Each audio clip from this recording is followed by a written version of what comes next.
Dear students, the second unit, that is unit 2, role of central bank. So in this unit we will learn central bank, meaning and definition, the functions of central bank, RBI framework and monetary policies. So here the central bank means a banker's bank, an apex bank, a single bank ಅಂತ ನಾವು ಕರಿತೀವಿ.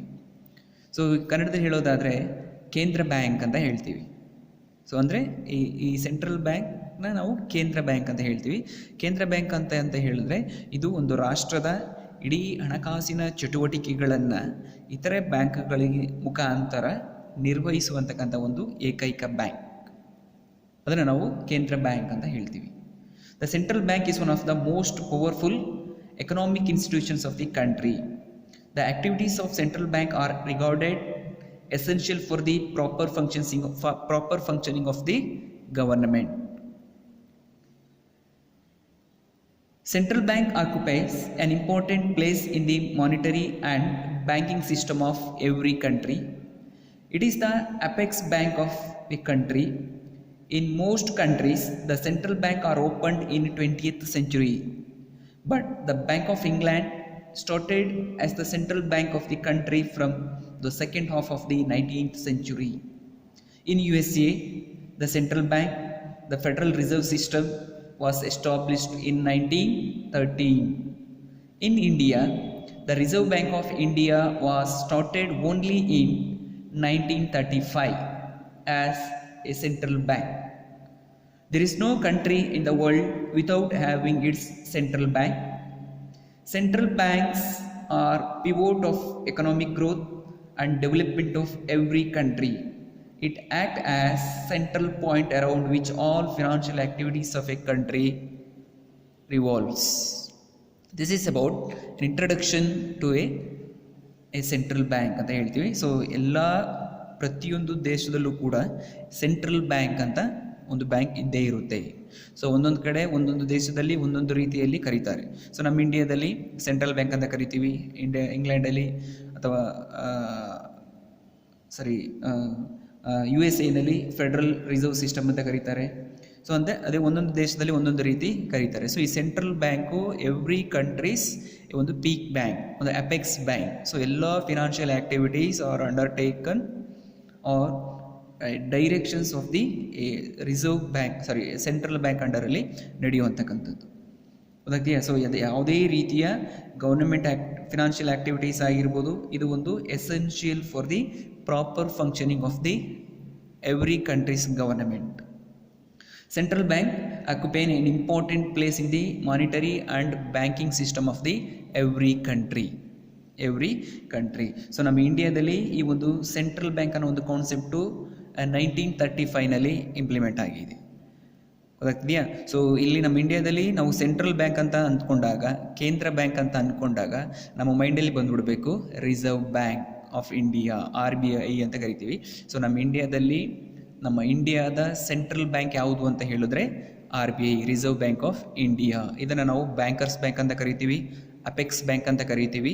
So ಅಥವಾ reserve bank of India ಅಂತ ಕರಿತೀವಿ. ಗೊತ್ತಾಗಿದೆ? Reserve bank of India ಅಂತ ಕರಿತೀವಿ. ಇದು ನಮ್ಮ ಇಂಡಿಯಾದ ಸೆಂಟ್ರಲ್ ಬ್ಯಾಂಕ್, ಇಂಡಿಯಾದ ಸೆಂಟ್ರಲ್ ಬ್ಯಾಂಕು. ಅದು reserve bank of India act 1934 act ಅಂಡರಲ್ಲಿ ಏಪ್ರಿಲ್ 1, 1935 ಆ ಒಂದು ರಿಸರ್ವ್ ಬ್ಯಾಂಕ್, ಸೆಂಟ್ರಲ್ ಬ್ಯಾಂಕು ಚಲಾವಣೆಗೆ ಬಂದಿರೋದು. ಇದು ಒಂದು ದೇಶದ ಎಲ್ಲ ಹಣಕಾಸಿನ ಚಟುವಟಿಕೆಗಳನ್ನು ಬ್ಯಾಂಕುಗಳ ಮುಖಾಂತರ ನಿರ್ದೇಶನ ಮಾಡೋದಕ್ಕೆ ಇರುವಂತಕ್ಕಂಥ ಏಕೈಕ ಬ್ಯಾಂಕ್ ಅಂತ ಹೇಳಿದ್ರೆ ಅದು ಸೆಂಟ್ರಲ್ ಬ್ಯಾಂಕು ನಮ್ಮ ಇಂಡಿಯಾದಲ್ಲಿ. That is reserve bank of India. Reserve bank of India. So it operates all banking system in India. So ನಮ್ಮ ದೇಶದಲ್ಲಿ ಇರುವಂತಕ್ಕಂಥ ಎಲ್ಲ ಬ್ಯಾಂಕಿಂಗ್, ಅದು ಪ್ರೈವೇಟ್ ಬ್ಯಾಂಕ್ ಆಗಿರ್ಬೋದು, ಪಬ್ಲಿಕ್ ಬ್ಯಾಂಕ್ ಆಗಿರ್ಬೋದು, ನ್ಯಾಷನಲೈಸ್ಡ್ ಬ್ಯಾಂಕ್ ಆಗಿರ್ಬೋದು, ಸೊ ಎಲ್ಲ ಅಥವಾ ಇದು ಅನ್ಯಾವುದೇ ಇನ್ನಿತರೆ ಸೊ ಹಣಕಾಸಿನ ಸಂಸ್ಥೆಗಳಾಗಿರ್ಬೋದು, ಫಿನಾನ್ಷಿಯಲ್ ಇನ್ಸ್ಟಿಟ್ಯೂಷನ್ಸ್ ಆಗಿರ್ಬೋದು, ಸೊ ಎಲ್ಲವೂ ಕೂಡ RBI ಗೈಡ್ಲೈನ್ಸ್ನ, ಸೆಂಟ್ರಲ್ ಬ್ಯಾಂಕ್ ಗೈಡ್ಲೈನ್ಸನ್ನು, RBI ನಿರ್ದೇಶನಗಳನ್ನು ಪಾಲನೆ ಮಾಡಿ ಅದರ ಮುಖಾಂತರ ಅವರ ಒಂದು ಗೈಡ್ಲೈನ್ಸ್ ಬೇಸಿಸ್ ಮೇಲೆ ಅವರು ಫಿನಾನ್ಷಿಯಲ್ ಆ್ಯಕ್ಟಿವಿಟೀಸ್ನ ಅಂಡರ್ಟೇಕ್ ಮಾಡಬೇಕು. ಗೊತ್ತಾಗ್ತೀಯಾ? ಸೊ ಅದಕ್ಕೆ ಇದು ಒಂದು a pivot of the economic growth and development of the every country ಅಂತ ಹೇಳ್ತಾರೆ. ಇದು central bank is the a pivot bank of the every country, apex bank of the every country. So ಒಂದು including cooperative sector. So ಈ ಒಂದು bank apex financial institutions, ಯಾವುದು central bank. ಗೊತ್ತಾಗ್ತಿದೆಯಾ? So central bank is one of the most powerful economic institutions of the every country. ಗೊತ್ತಾಗ್ತಿದೆಯಾ? So all the activities means all the financial activities are undertaken as per the directions of the a central bank ಅಂಡರಲ್ಲಿ undertake ಮಾಡುವಂಥದ್ದು. ಅದಕ್ಕೆ ಇದಿಷ್ಟು introductions to a central bank. ಅದಕ್ಕೆ so central bank ಅಂತ ಹೇಳಿದಾಗ ನಮ್ಮ ಇಂಡಿಯಾದಲ್ಲಿ especially reserve bank of India is the central bank of the India. So it was established on 1935 as a central bank. ಅದಕ್ಕೆ central bank. So next meaning of central bank ಅನ್ನೋದನ್ನ ಏನಂದ್ರೆ ನೋಡೋಣ. Meaning: central bank is central point to the entire banking system. Central bank is A central point to the entire banking system. It is the apex financial institutions of a country's economy through which the economic policies of the country in general and monetary policies in particular are implemented. So ಏನು ಅಂತ ಹೇಳಿದ್ರೆ ಇದು ಒಂದು central point of the banking system of the country. So ಇದು ಒಂದು central bank ಅನ್ನೋದು ಒಂದು central point. Indian banking ಸಿಸ್ಟಮಲ್ಲಿ ಸೆಂಟ್ರಲ್ ಪಾಯಿಂಟ್ ಯಾವುದು ಅಂತ ಹೇಳಿದ್ರೆ central bank, that is RBI. It is the apex financial institutions of the every country's economic activities. So ಇದು ಒಂದು supreme financial institution.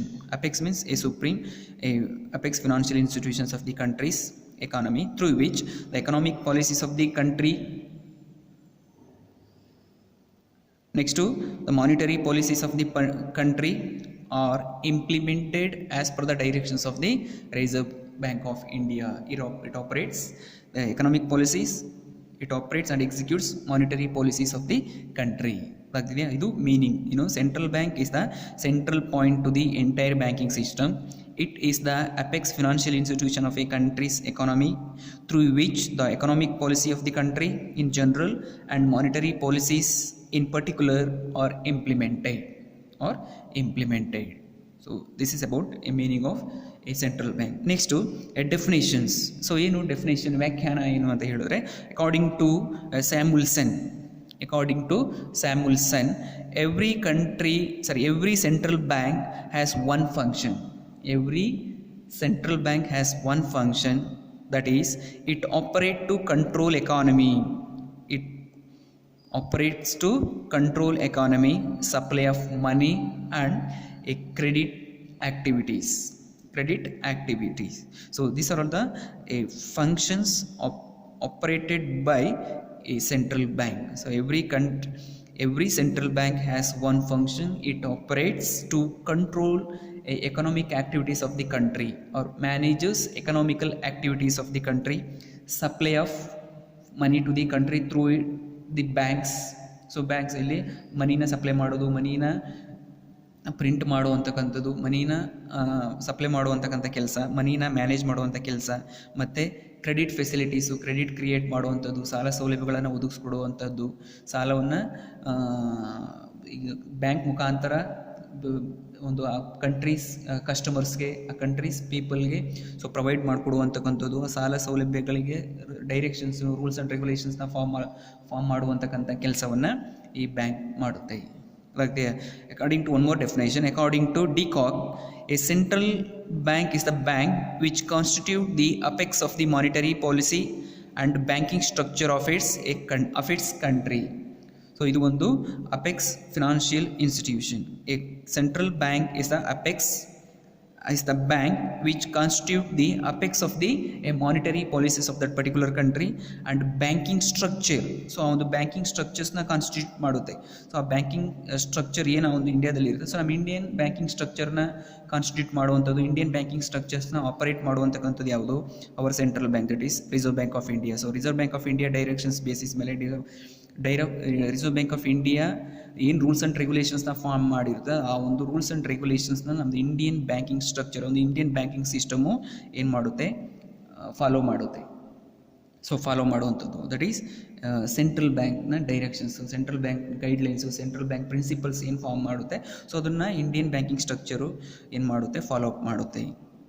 ಇದಿಷ್ಟು definitions of banking central bank. Next characteristics of central bank, ಅಂದರೆ central ಬ್ಯಾಂಕ್ನ characteristics ಏನು, ಲಕ್ಷಣ ಏನು ಅಂತ ಹೇಳಿದ್ರೆ, first one, the central bank is an apex institution. Central bank is the apex, means apex ಅಂತ ಹೇಳಿದ್ರೆ supreme. So apex financial institutions of the country. Central bank occupies the central place in the monetary and banking system of every country.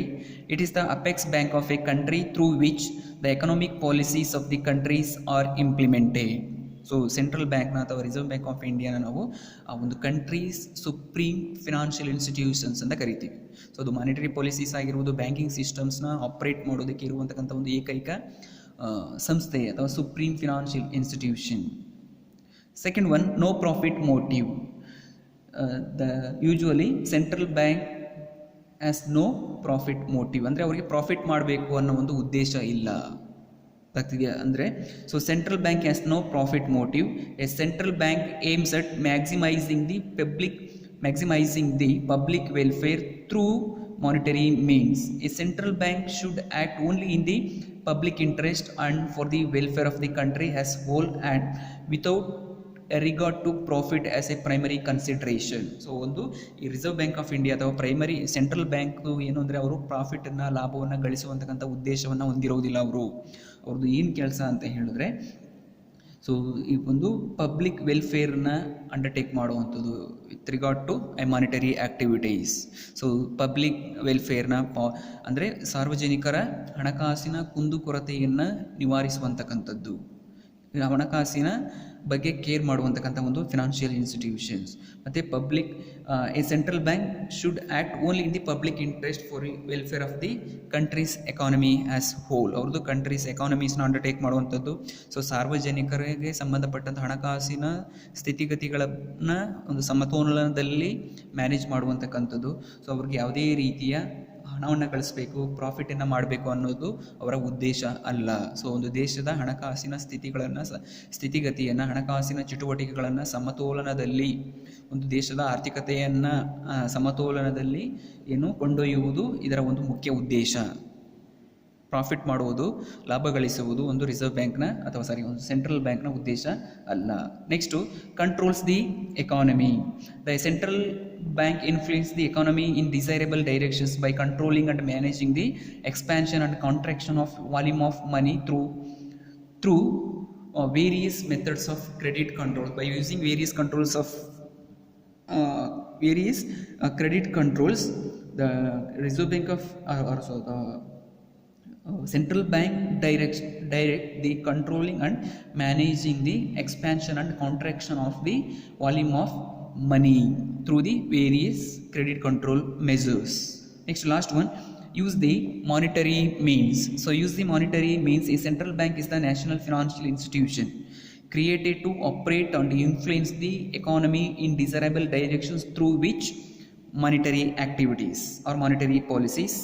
It controls the money supply through monetary means like bank rates, open market operations, changes in current cash reserves ratio, that is CRR, and changes in SLR, means statutory liquidity ratios, etc. These are all the characteristics performed by the central bank. So first one is apex institution, no profit motive, controls the economy, use the monetary means. So next class we will discuss the functions of central bank. Thank you.